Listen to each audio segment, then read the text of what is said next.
Me llamo Sofía García y tengo 30 años. Trabajo como diseñadora gráfica en una ciudad mediana llamada Salamanca. La vida había transcurrido con tranquilidad, pero esta noche parecía el comienzo de algo mucho más grande. No podía dejar de sonreír mientras miraba a mi alrededor en el restaurante suavemente iluminado. Todo parecía perfecto. Los centros de mesa en tonos ocre, la suave música de fondo, el aroma a flores frescas en el aire. Esta noche era nuestra cena de compromiso. Y después de 4 años juntos, Javier y yo finalmente dábamos el siguiente paso. En solo 4 meses, nos casaríamos. Javier estaba a mi lado, alto y cálido como siempre, con su mano descansando suavemente en la parte baja de mi espalda. Lo conocí hace 4 años cuando se unió al departamento creativo de la agencia de marketing donde yo trabajaba. Congeniamos durante un retiro de empresa en la sierra, y a partir de ahí, las cosas fluyeron con naturalidad. Era amable, fiable e inteligente. Habíamos construido una vida basada en el respeto, la confianza y objetivos compartidos. Nuestros amigos más cercanos y familiares se habían reunido aquí esta noche para celebrar nuestro compromiso. Eché un vistazo a la sala y vi muchas caras familiares sonriéndome. Compañeros de trabajo, viejos amigos de la Universidad de Salamanca, los padres de Javier e incluso algunos primos que no veía desde hacía tiempo. Y por supuesto mi propia familia estaba allí, o al menos la mayoría de ellos. Mis padres, Carmen y Luis García, estaban sentados en una mesa cerca del frente. Sus sonrisas parecían rígidas, casi forzadas. Mi hermana menor, Lucía, también estaba allí, desplazando el dedo perezosamente por la pantalla de su móvil como si la hubieran arrastrado allí contra su voluntad. Probablemente era su tercer móvil este año, conociendo su historial. Nunca fuimos muy unidas, y esa distancia solo se hizo más amplia con el tiempo.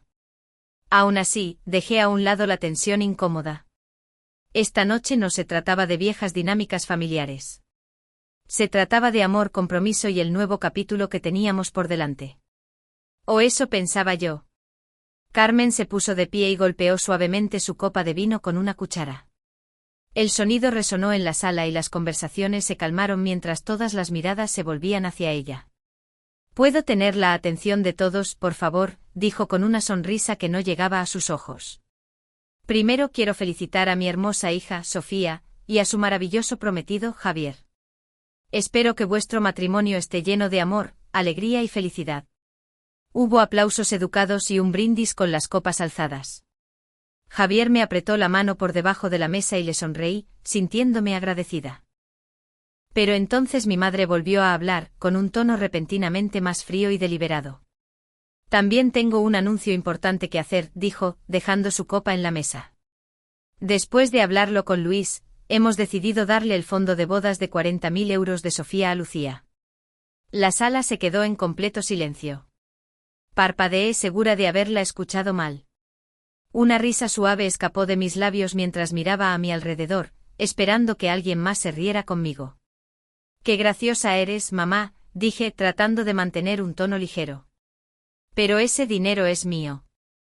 No voy a regalarlo». La sonrisa de Carmen se desvaneció al instante. Su expresión se endureció con los labios apretados en una línea fina. «Esto no es una broma, Sofía», dijo bruscamente. «Tu hermana se casa unos meses después de ti y necesita el dinero más que tú». Una ola de calor subió a mi cara. Sentí que se me cerraba el estómago. «¿De qué estás hablando?» «Ese es mi dinero, mamá. Papá y tú me lo disteis. Está en mi cuenta personal». «Cariño», dijo ella con una voz cargada de una calma forzada. «Tú tienes un buen trabajo. Javier también. Lucía y su prometido están pasando apuros. Ella también merece tener una boda preciosa». Mis manos empezaron a temblar. Me puse de pie tratando de estabilizarme. «Ya hemos planeado nuestra boda con ese dinero. Hemos sido cuidadosos. Estamos siendo inteligentes con él. Incluso queremos usar parte para la entrada de un piso. No puedes simplemente quitármelo». Lucía de repente empujó su silla hacia atrás y se puso de pie de un salto, casi tirando su bebida. «No seas tan egoísta, Sofía», espetó. «Podrías haber ofrecido compartirlo hace mucho tiempo». Sabes que lo necesito más que tú. Me volví hacia ella con la mandíbula apretada. Esto no se trata de necesidad, Lucía. Se trata de lo que es correcto. Yo planifiqué con antelación. Tú te fundiste tu propio fondo y ahora esperas que yo te entregue el mío. Ella vive de forma sencilla, ladró mi madre. No tiene mucho y su prometido está haciendo lo mejor que puede. Tú siempre has tenido más. Siempre he trabajado más duro, respondí, cruzando los brazos sobre mi pecho. Sigo las reglas. Ahorré. Planifiqué. No me importa cómo lo pintéis. No os voy a dar mi dinero. La cara de Carmen se puso roja de ira. La tensión en la sala se volvió insoportable. Javier me puso una mano suavemente en el brazo tratando de calmarme, pero yo no iba a echarme atrás. Entonces, en un momento que pareció estirarse eternamente, mi madre dio un paso adelante y me dio una bofetada fuerte en la cara. El sonido resonó en el restaurante como un latigazo. Mi cabeza se giró hacia un lado. Me ardía la mejilla y los ojos se me llenaron de lágrimas inmediatamente, no solo por el dolor, sino por la conmoción. La sala se quedó completamente en silencio. Nadie se movió. Incluso Lucía parecía atónita. Giré lentamente la cara hacia mi madre, con la voz baja pero firme. No tienes derecho a pegarme solo porque te dije que no. Se escuchó a alguien tomar aire bruscamente en una mesa cercana. Entonces lo oí. La voz suave de un camarero cerca de la barra hablando por teléfono. Sí, hola. Necesito denunciar una agresión. Acaba de ocurrir en el restaurante El Olivo. En cuestión de minutos, se oyó el sonido de las sirenas acercándose al restaurante. Los invitados permanecieron callados, muchos de ellos mirándome de reojo mientras otros miraban incómodos sus platos, sin saber cómo reaccionar.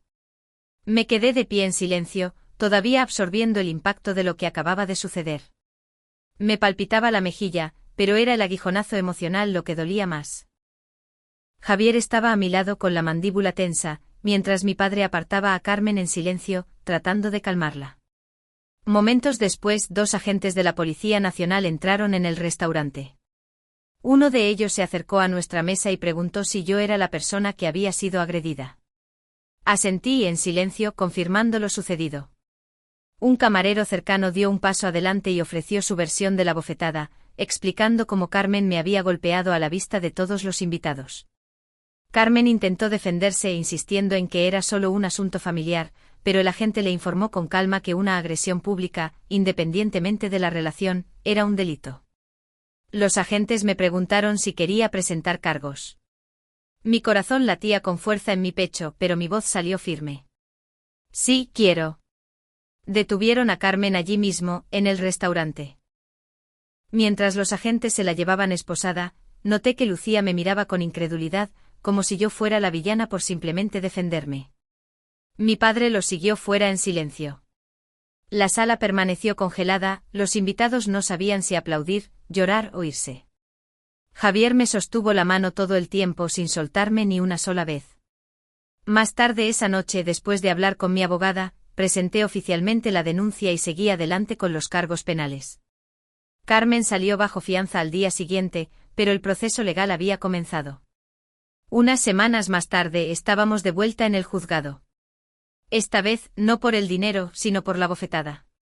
Carmen se paró frente al juez, quien revisó las declaraciones de los testigos y las grabaciones de seguridad del restaurante. La evidencia era innegable. Fue declarada culpable de un delito leve de lesiones y condenada a una multa de 2.000 euros, terapia obligatoria para el control de la ira y 6 meses de libertad condicional. Tuvo suerte de que el juez le diera la opción de una suspensión de la pena en lugar de tiempo real tras las rejas. Me senté en la sala del tribunal viendo cómo evitaba el contacto visual conmigo. Y cuando el juez preguntó si tenía algo que decir, me levanté, miré a mi madre a los ojos y dije claramente, no esperaba esto de mi madre, pero nadie está por encima de la ley. Después de que el drama judicial se desvaneció, pensé que las cosas podrían calmarse, pero estaba equivocada. La bofetada y el arresto solo profundizaron la grieta dentro de nuestra familia. Carmen no se puso en contacto. Lucía me bloqueó en todas las redes. Y mi padre, bueno, eligió el silencio. Pero la verdadera tormenta aún estaba por llegar. 3 semanas después de la fiesta de compromiso, llegué a casa y encontré un sobre grueso en mi buzón, uno de esos que inmediatamente te aprietan el estómago. Era de un bufete de abogados, Martínez y Asociados. Dentro había una notificación formal. Mis padres me demandaban por el control del fondo de 40.000 euros, alegando que solo estaba destinado a gastos universitarios y que yo lo había malversado. Al principio me reí con incredulidad. El dinero era legalmente mío, apartado en una cuenta de ahorro juvenil cuando tenía 17 años. A los 18 recibí el control total. Mis padres nos habían dicho tanto a Lucía como a mí que podíamos usar nuestros fondos como quisiéramos una vez que fuéramos adultas. La única diferencia fue que yo había sido cuidadosa, práctica y orientada a mis objetivos. Usé una parte para mi educación en la universidad pública, cubrí el resto con una beca y dejé que la cuenta creciera. Siempre planifiqué mi futuro. Lucía, por otro lado, había ido a una universidad privada cara, abandonó después de 2 años y medio, y luego gastó el resto de su fondo lanzando una boutique que fracasó en 7 meses. Se fundió sus ahorros en imagen de marca, una sesión de fotos carísima e incluso una fiesta de lanzamiento con influencers alquilados. Cuando colapsó, no le quedó nada más que un coche de lujo que compró impulsivamente, convencida de que sería un éxito. Y ahora, porque su dinero había desaparecido, ella y mis padres querían el mío. Contraté a una abogada aguda, tranquila y segura llamada Elena Morales. Después de revisar mis documentos, me miró y dijo: no tienen caso. La cuenta te fue regalada. No hay restricciones sobre cómo la uses. Cualquier mención de un acuerdo verbal no se sostendrá en el tribunal. Asentí, aliviada, pero también enfadada. Entonces, ¿por qué pasar por todo esto?, pregunté. Elena se encogió de hombros. Porque algunas personas prefieren hundirte antes que admitir que cometieron errores, especialmente cuando están protegiendo a alguien más. Y así me di cuenta de a qué me enfrentaba realmente. No solo un caso legal, sino toda una vida de favoritismo, negación y desequilibrio. Mi madre no solo intentaba quitarme mi dinero. Estaba tratando de encubrir el fracaso de Lucía haciéndome pagar a mí por ello. Los meses que siguieron fueron algunos de los más agotadores de mi vida. El caso legal consumió todo mi tiempo, mi energía, incluso mi concentración en el trabajo. Hubo correos electrónicos, trámites, solicitudes de pruebas y múltiples audiencias preliminares. Cada vez que entraba en la sala del tribunal y veía a mis padres sentados junto a Lucía, todos evitando mi mirada, me recordaba que esto no era solo una demanda. Era una traición. Lucía tenía una expresión engreída en las audiencias, claramente confiada en que de alguna manera saldría con el dinero que yo había pasado años protegiendo. Durante una sesión particularmente tensa, subió al estrado y le dijo al tribunal que el fondo siempre había estado destinado solo para la universidad. Mi abogada se levantó y le preguntó claramente: ¿usaste todo tu fondo estrictamente para gastos universitarios? Lucía vaciló. Bueno, no todo, murmuró. Elena asintió. De hecho, dejaste la universidad y usaste la cantidad restante para tu propio negocio y un coche de lujo, ¿no es así? La cara de Lucía se tensó. Eso no es relevante. Pero era muy relevante. Elena continuó: entonces, si supuestamente había condiciones estrictas sobre este dinero, ¿por qué se te permitió usarlo para fines no educativos sin objeción? Lucía no tuvo respuesta. Me senté en silencio con el corazón latiendo fuerte pero estable mientras la sala escuchaba. Todo estaba saliendo a la luz ahora. El favoritismo de mis padres. La irresponsabilidad de Lucía. Su intento de encubrir sus fracasos castigándome a mí. Fuera de la sala del tribunal, Javier siguió siendo mi ancla. Vino a cada audiencia, sostuvo mi mano en cada contratiempo y me recordó una y otra vez que mantenerme firme importaba. Pero no fue fácil. Entre los honorarios legales y el agotamiento emocional, sentía que todo lo que había planeado para mi boda estaba siendo despojado. Tuvimos que retrasar partes de nuestra planificación. Perdí el sueño. A veces lloraba en mitad de la noche, a veces entre reuniones en el trabajo. Pero nunca me rendí. Sabía que esta lucha no era solo por dinero. Se trataba de ser vista, de ser respetada y por una vez, de hacer que mi familia rindiera cuentas. Justo cuando pensaba que las cosas no podían empeorar, lo hicieron. Estaba en casa revisando una lista de proveedores de bodas cuando mi teléfono vibró con una llamada de mi prima Marta. Sofía, solo quería decirte que siento mucho que la boda se haya cancelado, dijo con simpatía. Mi corazón dio un vuelco. ¿De qué estás hablando? La boda sigue en pie. Hubo una pausa. Tu madre me llamó la semana pasada. Dijo que tú y Javier rompisteis porque él te engañó. Me quedé boquiabierta. En la hora siguiente recibí 3 llamadas más de amigos confundidos y parientes lejanos, todos preguntando por qué se había cancelado la boda.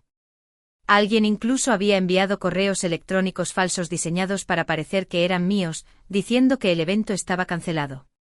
Revisé mi correo y no encontré nada en mi carpeta de enviados, lo que significaba que alguien había creado una cuenta falsa para hacerse pasar por mí. Estaba atónita. Mi mente fue inmediatamente a Lucía. No tenía pruebas, pero el patrón era claro. El sabotaje no se detenía en las reclamaciones legales. Se había vuelto personal. Llamé a la tía Maite, la hermana de mi madre, y una de las pocas parientes que no había tomado partido. Estaba a punto de llamarte, dijo con un suspiro. Tu madre le ha estado diciendo a la gente que estás mintiendo sobre Javier, que eres inestable y que la boda nunca debió suceder. Me apoyé contra la pared agotada. ¿Por qué hace esto?, pregunté. Porque está protegiendo a Lucía, respondió la tía Maite suavemente. Siempre la ha protegido, incluso cuando no se lo merecía. Quiero a Lucía, pero tu madre la está consintiendo demasiado. Y ahora te está arrastrando por el barro para hacerla quedar mejor. La traición dolió más que cualquier testimonio en la corte. Mi propia madre estaba tratando de arruinar mi reputación para ganar simpatía por mi hermana. Javier entró esa noche e inmediatamente notó mi cara. ¿Qué pasa?, preguntó. Le mostré capturas de pantalla de los correos falsos y le conté lo que Marta había dicho. Estaba furioso pero no sorprendido. Tu hermana acaba de contactarme a mí también, agregó sombríamente. Dijo que tenía pruebas de que me estabas engañando. Envió fotos. Lo miré horrorizada. Sacó su teléfono y me mostró varias imágenes mal editadas, claramente con Photoshop, de una mujer con mi cara pegada en otro cuerpo de pie junto a un hombre cualquiera. Era ridículamente malo, pero profundamente perturbador. Javier sacudió la cabeza. Por supuesto, no me lo creí, pero mis padres también las vieron. Tu familia está tratando de destruir todo lo que estamos construyendo. Fue entonces cuando decidimos tomar medidas. Contratamos seguridad profesional para la boda y entregamos fotos de Carmen, Luis y Lucía, instruyendo que a ninguno de ellos se le permitiera entrar. Odiaba que hubiéramos llegado a esto, pero no iba a dejar que arruinaran nada más. La mañana de la boda, me desperté con una extraña mezcla de emoción y pavor. Javier y yo habíamos elegido una hermosa finca a las afueras de Salamanca. Nada extravagante pero elegante y personal. Sillas blancas bordeaban el jardín de césped, todas mirando hacia un arco de madera envuelto en flores frescas. Estaba en la suite nupcial con mi vestido, ajustándome el velo mientras los invitados comenzaban a llegar. Mi estómago se retorcía de nervios no por los votos, sino por lo que sabía que aún podía suceder. Teníamos 2 guardias de seguridad entrenados estacionados en la entrada de la finca, y tenían instrucciones estrictas de negar la entrada a cualquiera de mi familia inmediata. Javier y yo habíamos repasado cada detalle. Aún así, no podía relajarme. Alrededor de las 2:15, llamaron a la puerta de la suite nupcial. Uno de los guardias entró bajando la voz. Señorita García, dijo con cautela. Acabamos de detener a una mujer joven intentando entrar por la puerta de servicio trasera. Coincide con la foto que nos dio. Su hermana Lucía. Mi corazón latía con fuerza. ¿Estaba sola?, pregunté. Sí, dijo, pero llevaba una bolsa grande. Cuando la abrimos encontramos un bote grande de pintura roja. Se me cortó la respiración. El vestido de novia, el lugar, los invitados. Ella había planeado arruinarlo todo. La rabia, la tristeza y la incredulidad luchaban por espacio en mi pecho. ¿Quiere presentar cargos?, preguntó el guardia. Podemos contactar a la Guardia Civil ahora mismo. Dudé. Después de todo, después de la bofetada, la demanda, las mentiras, las fotos retocadas y ahora esto, tenía todas las razones para involucrar a la policía de nuevo. Pero este era el día de mi boda. Ya había perdido suficiente por su caos. No, dije finalmente con voz plana. Solo asegúrense de que la saquen de la propiedad y que no regrese. Por favor, comprueben también que mis padres no hayan intentado colarse. Asintió y se fue. Me dejé caer en una silla cercana, tratando de no llorar. Mi mejor amiga Isabel se arrodilló a mi lado. ¿Qué ha pasado?, susurró. La miré con la voz apenas estable. Lucía intentó colarse con un bote de pintura. Iba a destruirlo todo. Los ojos de Isabel se abrieron en shock, luego se endurecieron con furia. ¿Sabes qué? Eso significa que ganas tú, dijo firmemente. No pudieron detener tu felicidad, así que intentaron arruinarla. Pero tú los detuviste. Te mantuviste firme. Ahora ve a casarte con el hombre que estuvo a tu lado a través de todo esto.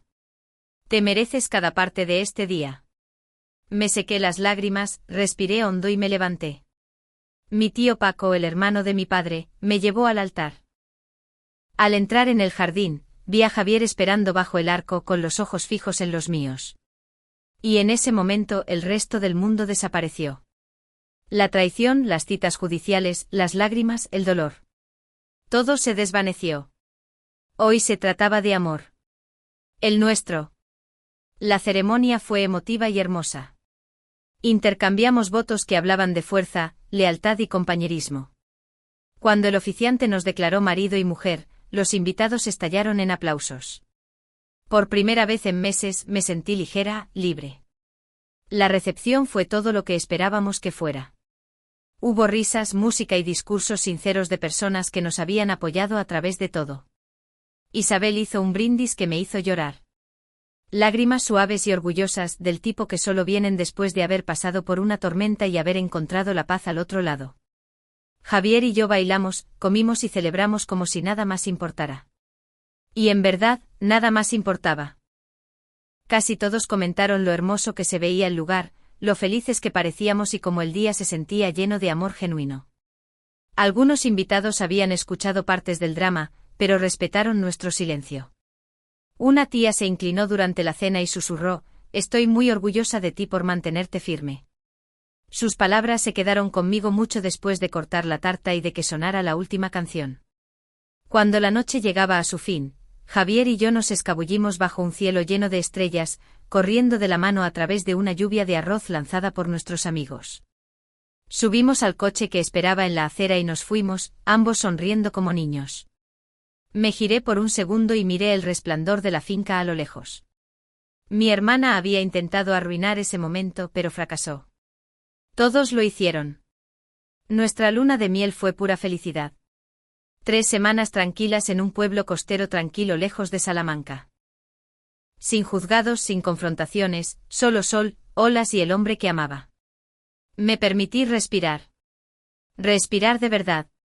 Por primera vez en lo que pareció una eternidad. Cuando volvimos a casa, me sentí lista para seguir adelante. Nos centramos en instalarnos en nuestro piso, planificar el futuro y dejar el pasado atrás. Unas semanas después me encontré con mi prima Raquel en el supermercado. Después de un breve abrazo, preguntó: ¿te has enterado de la boda de Lucía? Arqueé una ceja. No estamos precisamente hablando, respondí. Tus padres pidieron un préstamo para pagarlo todo, dijo. Va a ser en el Gran Hotel Alameda en el centro.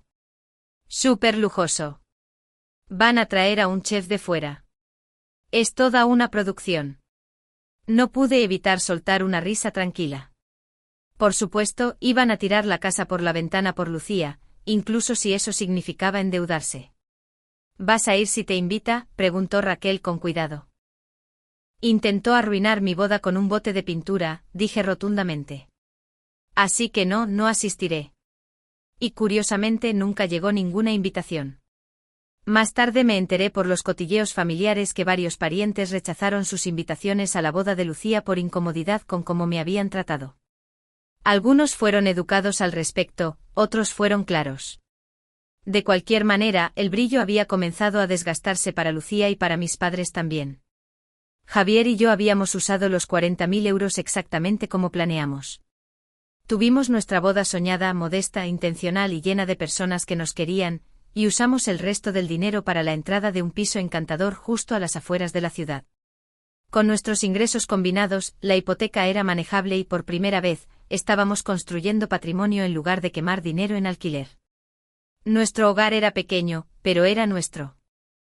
Construido no con limosnas, sino con decisiones difíciles y perseverancia.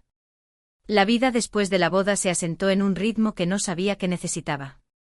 Javier y yo pasamos nuestros fines de semana decorando nuestro nuevo piso.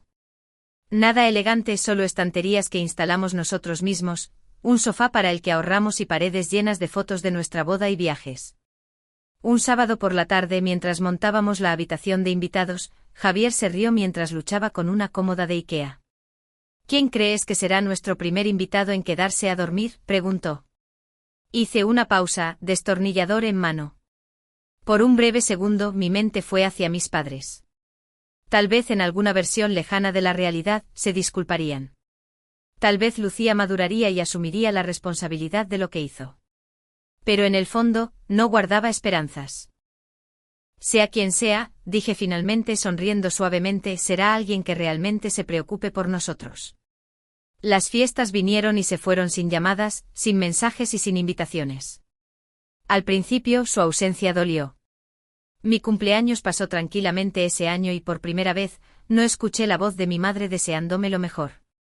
Pero luego recordé la bofetada, la demanda, las mentiras, la pintura, las fotos falsas y el esfuerzo por destruir algo puro por celos. Y el dolor se suavizó convirtiéndose en claridad.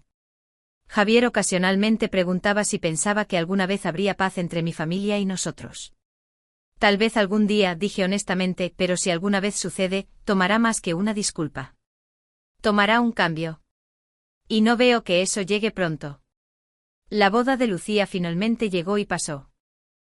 Por lo que escuché fue exagerada, fuentes de champán, un cuarteto de cuerda alquilado y vestidos de diseñador a juego para las damas de honor. Pero varios miembros clave de la familia no fueron, incómodos por cómo habían visto a mis padres y a mi hermana tratarme.